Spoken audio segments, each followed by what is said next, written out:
AP photos. Despite curbs, campaigning continues in India. New Delhi. The order in January was clear and driven most by India's past experience. Political rallies, a staple of Indian elections, were to be halted. Enormous gatherings during state elections last year contributed to a devastating coronavirus surge that left the country's feeble health system battered. And another surge driven by the Omicron variant had already arrived. Suddenly, the colorful and often raucous rallies were curtailed. Life-size cardboard cutouts of politicians faced deserted rally venues. Rows and rows of chairs showed no one sitting in them. And the loudspeakers which were to relay the speeches of politicians went silent. So what did politicians vying for millions of votes in a series of state elections that start on Thursday do?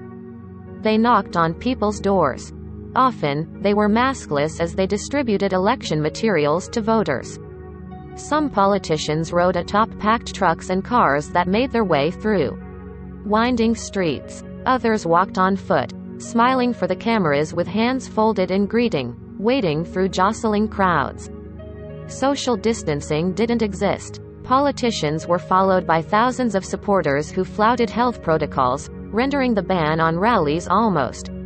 The coronavirus is still spreading rapidly through India, prompting anxiety as the elections attract millions to polling booths. Weeks-long balloting will take place in Uttar Pradesh, the largest state with a population of more than 200 million, as in states such as Punjab, Uttarakhand, Goa and Manipur.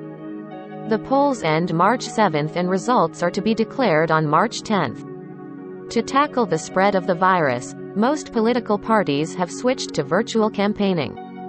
On a recent afternoon, Pankaj Singh, a politician from the governing Bharatiya Janata Party in Uttar Pradesh, sat with his supporters at a community park in Noida, a city bordering New Delhi, and watched a speech by Prime Minister Narendra Modi broadcast live on a large television set. Singh and his supporters were upbeat about the crucial state polls that will set the tone for 2024 national elections. But they rued the lack of crowds. Before the pandemic, the rallies used to be large. There used to be a different type of excitement, Singh said.